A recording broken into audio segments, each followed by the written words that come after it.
One thing I found out was that when Lovable first started, it was called GPT for engineers before they named it Lovable and launched it. Yeah. Did you have a name for it before Airo AI Builder? Well, interestingly, the initial name I picked was Airo App Builder. I'm kind of boring with naming, so I don't like to do some fancy code word or whatever. I guess I'm similar to Lovable in that. Just picked a name that explained what it did. Uh, so we haven't had too huge of a change on that. I was having a chat with the internal comms team and they asked me a question about how did it all start. And I had no idea. And Dinesh told me, you should talk to Josh. He's your Sure. guy. Yeah. All right. So early last year, we started hearing about Lovable. I mean, we'd already been starting to use Cursor and things like that. And the partners team had a regular meeting on incubating new products. And so I've been going to those meetings as an engineering representative and looking at the new ideas that were coming out.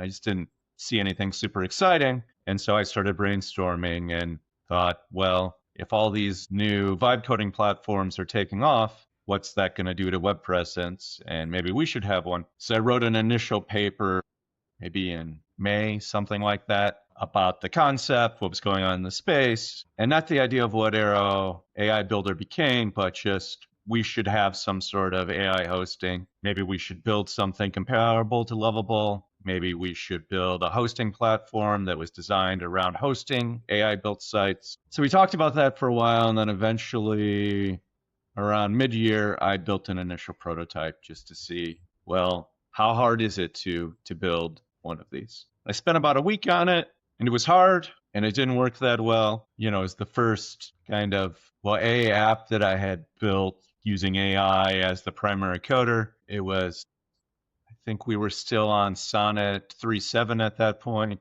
which was much less capable than 4 series. And so it just kind of, all right, well, that was an interesting demo. We know it's going to take a lot of resources to move forward. We have some other priorities. Let's work on them for a while.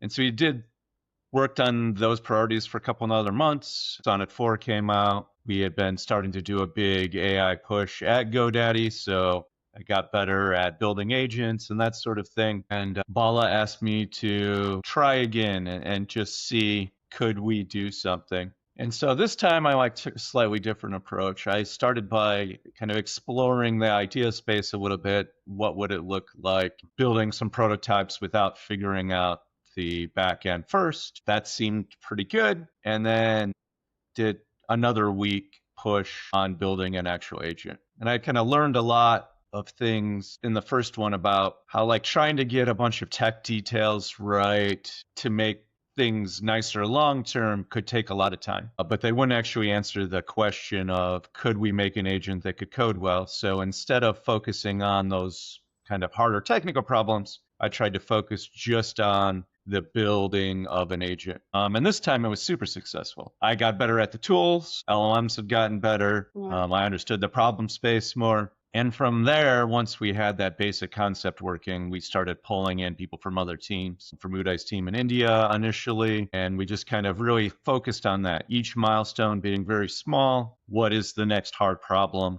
The initial goal was really proving that basic build loop we could do at high quality. And then after we succeeded with that, we're like, okay, well, now we want to put this in front of customers. We need a hosting environment for it. And I had just the year before been working with building the WordPress platform.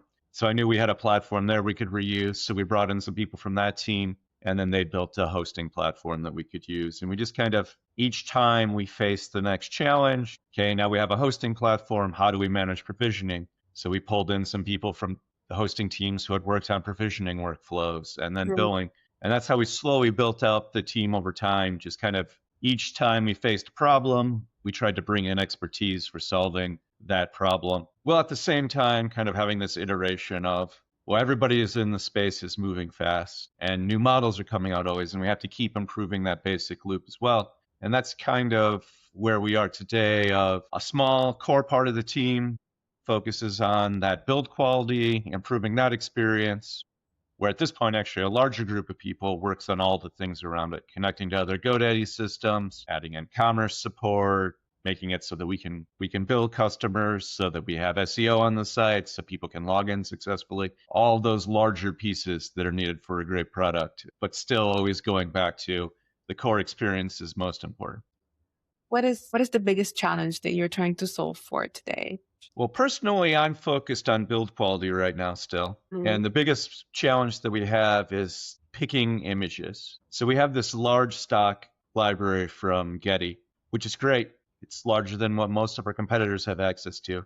But that makes the challenge of picking the right image even harder. And that also means there's literally millions of bad images in there that look super stock, and you put them on your site and it looks really bad. And so kind of building better search quality tools, and then also building in some new workflows so that customers can more easily change out the images when we do get it wrong.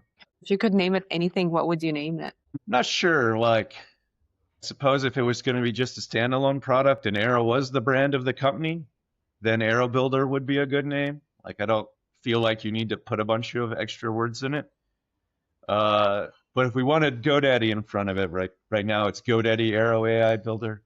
I would just rather call it GoDaddy Builder, because the nice thing about it is it's a pretty expansive product at the end of the day. Like, that's what makes it different than, say, Websites Plus Marketing, is it can build more than a website, or different than WordPress. And so I'd rather lean into that expansiveness rather than try to lock it down into a more narrow scope. Thank you, Josh. Happy Friday. Hope you have a great weekend. You too. Bye.